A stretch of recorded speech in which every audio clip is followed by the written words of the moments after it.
नमस्कार मित्रमैत्रिणींनो, आज मी कुठे आली आहे तुम्हाला मी सांगणार आहे.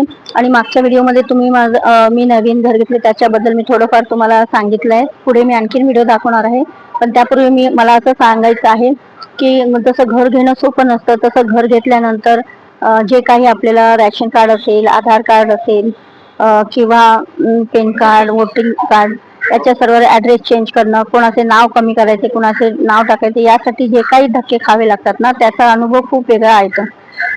कसं आहे, घरात असणाऱ्या महिला ते फेस थोडंफार तरी करू शकतात, कारण त्यांना थोडासा वेळ मिळतो तर ते कसंही करून येऊ शकतात. तरीही रोज जमत नाही का.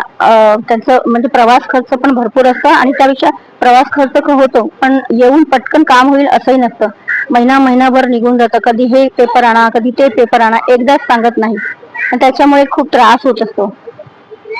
आणि मग घरात राहणाऱ्यांना हा त्रास आहे, तर ज्या महिला किंवा पुरुष जॉबला जातात त्यांनी कसं करायचं, त्यांना पण तो त्रास होतो ना. सतत सुट्टी घेऊन यायचं, प्रत्येक वेळेला 2 दिवसाने या, 3 दिवसाने या, आणि त्यांचा टाइम पण अमुक एक टाइम असतो, एवढ्या वेळेतच ते तिथे बसतात आणि आपण त्याच्यामध्ये पण ते 2-3 वेळा तर त्या खुर्चीवरून गायबच नसतात.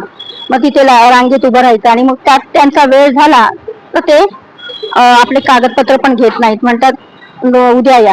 असं किती दिवस फिरावं लागतं, हे तर चूक आहे ना. तर मी तर म्हणते खूप हे त्रासदायकच आहे. म्हणजे गव्हर्नमेंट मध्ये ना लवकर तुमचे कुठले कामच होत नाहीत, खूप म्हणजे तुम्हाला त्रास दिला जातो. मीच आज महिनाभर झाला नुसती फिरते इकडे तिकडे, पण रोजच या, हे करा, ते कागदपत्र आणा, हे आणा, हा फॉर्म भरून आणा, असं नाचवलं जातंय. एकदाच एखादा पेपर तयार केला किंवा कुणाला नाव चढवायचं, कुणाला कमी करायचं आहे, कुणाला ऍड्रेस चेंज करायचा आहे, म्हणजे जे काही आहे ते एका ह्याच्यात टाकलं आणि मग त्याच्यावर राईट केलं. मग ते कागदपत्र एकदाच मागितले तर जाऊन आपण सबमिट केलं तर होऊ शकतं, पण तसं न करता हे आणा आणि एक एक काम होणार तुमचं, एकत्र कुठलंच काम होणार नाही. आज तुम्ही नाव कमी केलात, उद्या तुम्ही ऍड्रेस चेंज करायला या, परवा तुम्ही हे करायला या, असं वेगवेगळे फॉर्म भरून सह्या आणायला सांगत असतात. तर खूप कंटाळा आला. आता तर आमचं रॅशन कार्डचं काम होत आहे, मला वाटलेलं आज कम्प्लीट झालं, पण नाही.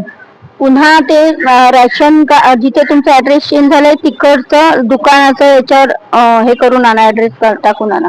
ते त्यांनी अगोदर सांगितलं असतं तर फॉर्म भरून तसंच झालं असतं ना, पण त्यांनी सांगितलं नाही.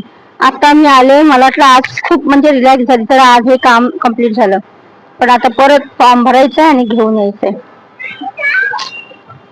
तुम्हालाही तो त्रास होऊ शकतो.